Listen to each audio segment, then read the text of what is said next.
Irmãos, como nós temos visto, a Epístola de Tiago é uma carta muito prática e nos mostra que nós precisamos viver o nosso cristianismo na prática.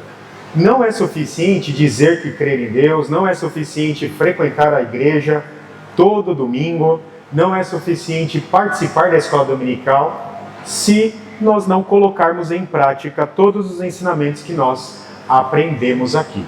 Tiago, ao instruir os irmãos ali do seu tempo, nos instrui também quanto a esta fé verdadeira que salva. Então esse é o tema dessa mensagem dessa noite, uma fé verdadeira que salva. Ele faz a comparação com outros dois tipos de fé, que eu pontuei para as crianças ali. São três fés que Tiago nos apresenta e apenas uma é suficiente para salvar. Apenas uma fé é compatível com o cristianismo, com uma vida transformada por Jesus Cristo. A matéria da fé, ela é essencial na nossa vida. Não dá para ser cristão sem fé. Não dá para crer em Jesus Cristo sem fé. Não dá para viver na prática a vida cristã se nós não demonstrarmos fé, que cremos em Deus. Paulo nos ensina que nós somos salvos pela fé. É pela fé que nós somos salvos. Ele diz isso lá em Efésios, capítulo 2, versículo 8 e 9. O autor aos Hebreus nos lembra que sem fé é impossível agradar a Deus. Por isso que eu disse que para que nós possamos viver o Evangelho, nós precisamos da fé. Porque sem fé é impossível agradar a Deus através da nossa vida. Ele diz isso lá no capítulo 11, versículo 6. A fé é absolutamente necessária para a vida cristã. E Tiago trabalha com o tema da fé de forma muito prática, mostrando a sua necessidade juntamente com as obras. Nós não podemos separar fé de um lado, obras do outro. Fé e obras precisam andar unidas, ligadas em harmonia. E aí, uma pergunta surge: que tipo de fé é a fé que salva? É a fé verdadeira? É a fé compatível com o cristianismo, com a salvação, já que é pela fé que nós somos salvos? No versículo 14, Tiago diz assim: meus irmãos, qual é o proveito se alguém disser que tem fé, mas não tem obras? Não dá para nós vivermos o cristianismo somente com obras ou somente com fé. Nós precisamos de ambas, fé e obras que caminham em harmonia, são faces de uma mesma moeda. Então Tiago vai nos apresentar aqui três tipos de fé. Duas são falsas, são falsificações perigosas, e uma fé é genuína, é verdadeira. Do versículo 14 ao versículo 17, Tiago nos apresenta a fé morta, ou uma fé que é representada por palavras sem ação. Palavras vazias, palavras que não traz ação nenhuma. Então, a fé morta, ela se expressa somente com palavras bonitas, mas na prática você não vê isso se concretizar. Tiago nos dá aqui uma ilustração simples desse tipo de fé. Uma fé vazia, uma fé morta, uma fé expressada por palavras sem ação. Veja o que Tiago nos diz nos primeiros versículos que nós lemos. Se um irmão ou uma irmã estiverem carecidos de roupa e necessitados do alimento cotidiano, e qualquer dentre vós lhes disser: ide em paz, aquecei-vos e fartai-vos, sem contudo lhes dar o necessário para o corpo, do que se aproveita isto? Você sabe que há um irmão passando necessidade. Em tempos de frio, algum irmão desempregado, em extrema necessidade, que não tem uma blusa para vestir ou uma roupa adequada, mais adequada para estar presente no culto. Ou algum irmão que está passando fome, passando necessidade. E você disser para ele: olha, meu irmão, eu sei que a necessidade é difícil, né? Mas Deus vai prover, viu, meu irmão? Fique em paz. Você quer que eu ore por você? fique em paz, vai dar certo. Que proveito tem isso? Diz Tiago, se você não ajudar aquele irmão. Aquele irmão precisa do alimento, da roupa naquele instante, não depois. Não uma semana depois, não dias depois. A sua necessidade é presente. Ela precisa ser suprida no presente, não no futuro. Você pode sim orar por ele, para que Deus dê um emprego para ele, dê uma nova oportunidade de trabalho. Você pode orar com aquele irmão, mas você precisa ajudá-lo. Você precisa suprir a sua necessidade presente. Senão, as suas palavras serão jogadas ao vento, serão palavras vazias, palavras mortas. Aquele irmão continuará passando necessidade se você apenas disser que vai ficar tudo bem, mas não prover algo para que esse tudo bem se concretize naquele instante. É disso que Tiago está falando. Naquele tempo, ser discípulo de Cristo era selar uma perseguição na sua vida. Todos aqueles que diziam crer em Cristo, que se decidiam em ser discípulos de Cristo, passavam a sofrer necessidade. As pessoas se apartavam. Você podia perder o emprego. Se você tivesse algum tipo de negócio próprio, as pessoas deixariam de comprar com você. As pessoas não negociariam mais com você. Você poderia perder a sua casa, se a casa não fosse sua. Naquele tempo, era comum irmãos passarem extrema necessidade, porque passaram a ser discípulos de Cristo.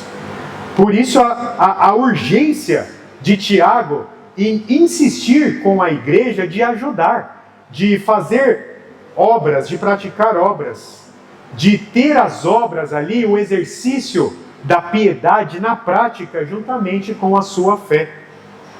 Despedir a pessoa dizendo que tudo ficará bem, não surtirá efeito naquele momento, um efeito urgente. Nós precisamos unir a nossa fé de que Deus pode suprir a necessidade daquela pessoa, daqueles irmãos, pode dar uma nova oportunidade de emprego. Isso está relacionado com a fé. Você ora pelo irmão, você pede para que Deus o abençoe, para que Deus dê o sustento, mas você ajuda. Você demonstra piedade, amor e misericórdia, ajudando a suprir aquela necessidade que aquele irmão está tendo. É sobre isso que Tiago diz. Não aproveitem apenas palavras. Palavras vazias não resolverá a necessidade do irmão. A fé morta é uma fé que opera apenas no nível intelectual. Você entende, você diz que crê, você diz ter fé, mas fica somente em palavras, fica somente no seu intelecto. Isso não é traduzido em ações. João Calvino disse: só a fé justifica, mas a fé que justifica não pode andar sozinha. Nós somos salvos e justificados pela fé, sim. Mas essa fé que justifica não anda sozinha. Ela precisa caminhar com obras. Na liturgia calvinista, na liturgia que Calvino tinha em seus cultos, quando ele era pastor na Suíça, havia um momento reservado para a entrega das ofertas para os necessitados. Todos os domingos, em sua liturgia, na liturgia cultica, Calvino tinha o momento da entrega dos dízimos e tinha o momento da entrega das ofertas para os necessitados.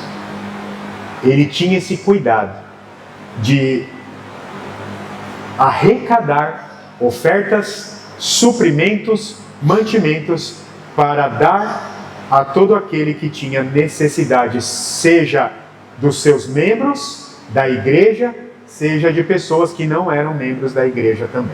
Era um cuidado que João Calvino tinha. O segundo tipo de fé que Tiago nos apresenta aqui vai do versículo 18 ao 19, está registrado nesses dois versículos. É a fé demoníaca, uma crença sem rendição. Essa fé é expressa por uma crença sem rendição. Crês tu que Deus é um só? Fazes bem. Até os demônios creem e tremem, nos diz o versículo 19. Os versículos do Novo Testamento em que há a descrição de demônios, de possessões, nos mostram que eles obedeciam a Jesus. Jesus, com uma palavra, dava ordem para que os demônios, as possessões saíssem de determinada pessoa, e imediatamente eles se apartavam da pessoa que eles estavam possuindo. Não havia rodeios, não havia teatro, não havia discursos, uma conversa ali com as possessões, ali com os demônios, não. Jesus ordenava que saíssem, imediatamente eles saíam, porque eles ouviam atentamente a voz de Cristo, eles sabiam quem era Cristo, e eles obedeciam em retirada. Mas não passava disso a obediência dos demônios para com Cristo. É esse tipo de fé que os comentaristas chamam de fé demoníaca. Uma fé que se expressa apenas por crenças ditas vaziamente, mas que não há rendição. Os demônios não se rendem a Jesus, até obedecem, por medo, mas não há rendição. Eles não se prostram a Jesus. Eles saem em retirada, mas não há conversão, não há obediência, não há vida de redenção a Jesus. É possível ter uma experiência religiosa intensa. É possível. Em um culto, em algum cerimonial, a partir de uma cerimônia que você vê no culto acontecer, um batismo, uma profissão de fé, um culto de Natal, um culto de Páscoa, é possível você passar por uma experiência marcante e tocante. Mas, passado aqueles instantes, você sai da porta para fora da igreja e não se render a Jesus. É possível isso acontecer. Há pessoas que passam anos frequentando a igreja. Num determinado momento, elas se apartam. Elas vão embora. De uma hora para outra, elas desaparecem da nossa vista. E fica a pergunta, cadê fulano? Ué, cadê o Beltrano que frequentou aqui, que participava? Faz tempo que não vejo. São pessoas que não passaram pela transformação espiritual, não houve rendimento. Elas ouviram, passaram por algum tipo de experiência religiosa ali que chocou elas, causou admiração, mas sem rendição, sem arrependimento, sem entrega. É esse tipo de fé, intitulada de fé demoníaca. João, lá na sua carta, 1 João, capítulo 5, versículo 12, diz assim: aquele que tem o Filho de Deus tem a vida. Aquele que não tem o Filho de Deus não tem a vida. Ainda que você participe do culto, ainda que você participe de programações, se você não tiver o Filho como Senhor e Salvador da sua vida, habitando em você, sendo o centro do seu coração, não há vida. A fé morta, ela entorpece a pessoa. Ela causa uma falsa sensação de admiração, de euforia. Mas não passa disso. Ela não gera segurança. A segurança da vida eterna, a segurança da salvação eterna. Ela até pode gerar um conhecimento correto sobre Jesus, sobre Deus, sobre a fé, sobre a salvação. Mas conhecimento apenas não salva, se não houver rendição, transformação, salvação, justificação através da fé. Uma fé apenas emocional, ela não produz transformação, produz euforia, mas não transformação. É o segundo tipo de fé, que é uma fé falsa, porque ela não é capaz de salvar, de transformar, de expressar-se através da prática cotidiana de obediência a Deus. Ela não se expressa através da prática de boas obras em ajuda ao próximo, que é o tema principal da carta de Tiago. Então, para a igreja, para a comunidade cristã que Tiago escreve, havia a presença desses dois tipos de fé entre as pessoas que frequentavam essa comunidade. Nós não sabemos que comunidade específica era essa. Não há o nome da igreja aqui. Mas Tiago escreve para um público, para uma determinada igreja. E dentre os irmãos desta igreja, dessa comunidade, havia aqueles que tinham a fé vazia, a fé morta, apenas intelectual, pessoas que não ajudavam, que não praticavam boas obras, que não faziam a vontade de Deus na prática. E havia pessoas que demonstravam esse tipo de fé demoníaca, uma fé que até mesmo os demônios têm. Mas é uma fé sem rendição, uma fé que não salva, uma fé que não é expressada através de uma vida de obediência a Deus. E em terceiro lugar nós temos o terceiro tipo de fé.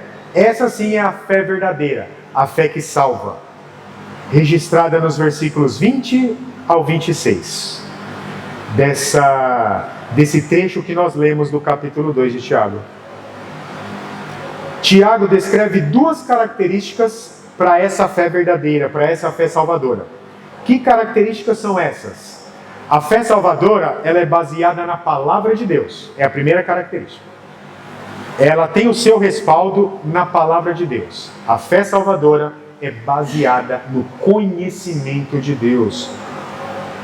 Tiago, capítulo 1, versículo 18, diz assim: pois, segundo o seu querer, Ele nos gerou pela palavra da verdade, para que fôssemos como que primícias das suas criaturas. Nós fomos gerados nessa palavra, no Evangelho, nas Sagradas Escrituras, que foi inspirada, que é inerrante e que serve para sustentar a nossa vida de obediência a Deus. Então a primeira característica de uma fé verdadeira, de uma fé capaz de salvar, é que ela é baseada na palavra de Deus. Romanos capítulo 10, versículo 17. E assim, a fé vem pela pregação, e a pregação da palavra de Deus. A segunda característica de uma fé verdadeira, de uma fé que salva, é que ela envolve o ser humano como um todo. O ser humano, ele é intelectual, emocional, sentimental, físico. Nós somos um todo. E com o nosso todo, nós devemos expressar a nossa fé. A fé que nos salvou, a fé que nos transformou, a fé que nos justificou.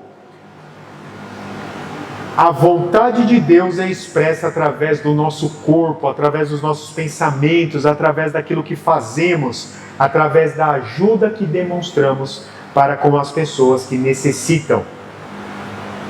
E aí Tiago apresenta dois exemplos de pessoas que demonstraram uma fé verdadeira. Duas pessoas completamente diferentes, que não tinham nada a ver uma com a outra. Abraão e Raabe.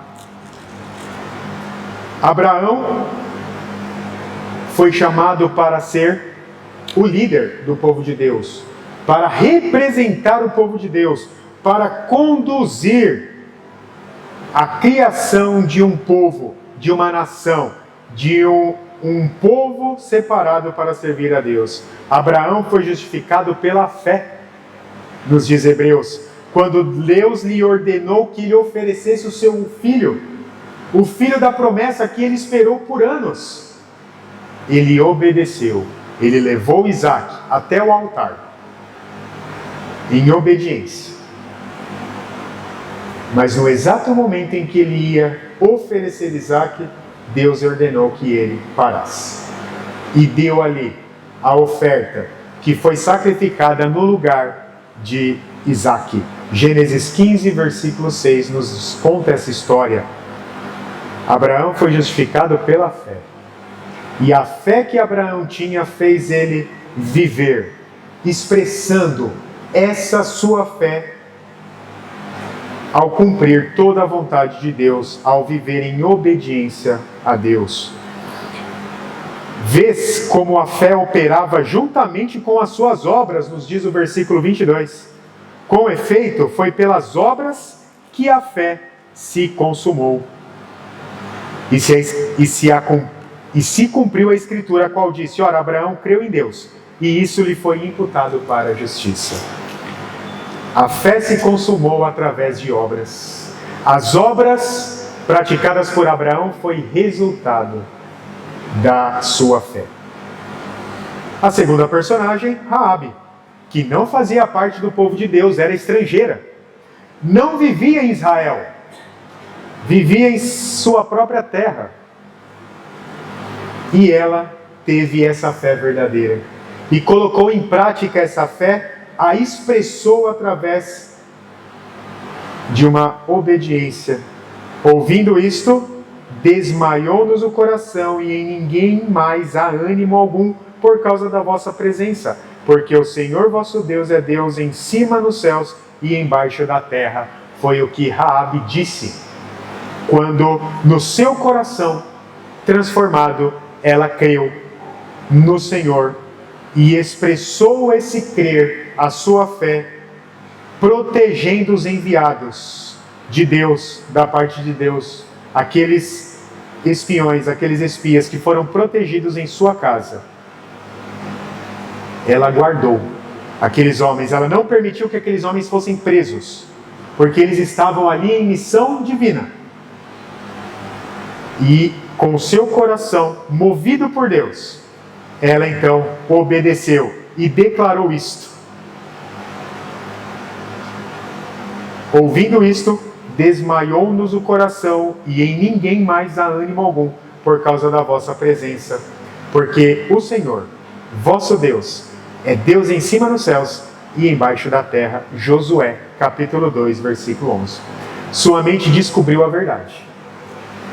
E a sua mente descobrindo a verdade, traduziu no seu coração através de práticas de obediência.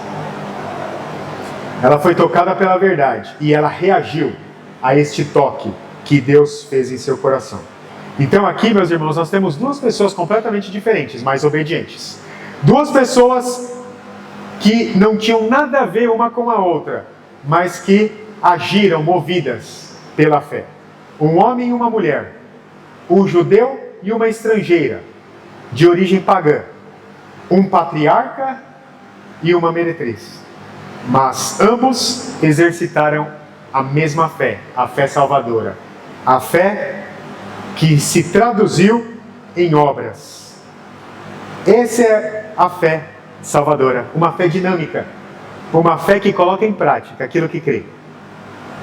Onde há fé dinâmica, sempre haverá boas obras. Sempre haverá boas obras. Quando a fé instalada no coração e na mente for verdadeira, resultado de um coração transformado, de uma vida salva por Deus. Não de palavras vazias, não de palavras ditas apenas por medo, mas de palavras que traduzem aquilo que está no coração. E palavras que são expressadas por ações. Essa é a fé verdadeira, a fé que salva. Concluindo, meus irmãos, Tiago nos apresentou aqui 3 tipos de fé. A fé morta, só de palavras, nada de ações, nada de boas obras. A fé demoníaca, que conhece, até tem conhecimento, assim como os demônios que conhecem. Satanás conhece a palavra, ele conheceu, ele tentou Jesus usando as Escrituras, mas de forma errada. E por ser de forma errada, ela não é expressada por obras, por práticas de obediência. E em terceiro lugar, a fé dinâmica, a fé verdadeira, a fé que salva, que conhece, que abraça e que traduz em práticas de obediência ao Senhor. É essa fé, meus irmãos, que deve estar instalada em nosso coração. E é através dessa fé que nós devemos ajudar os nossos próximos. Aquele próximo, aquele irmão, aquela irmã que está necessitada, que está passando por um tempo de lutas, que está passando por um tempo de privações, ela precisa ser acolhida, ela precisa ser ajudada, ela precisa receber a nossa ajuda, o nosso auxílio, o nosso consolo. O consolo virá por palavras, sim, por meio de uma oração, mas ele também virá através da prática das boas obras. E aqui fica uma reflexão para nós, Igreja Presbiteriana de Americanópolis. A fé que nós demonstramos é a fé verdadeira? É a fé que salva? É a fé resultante de um coração transformado? Será que a fé que nós desenvolvemos aqui em nosso meio é uma fé traduzida em prática de boas obras? Nós não precisamos responder em voz alta, mas precisamos pensar no coração.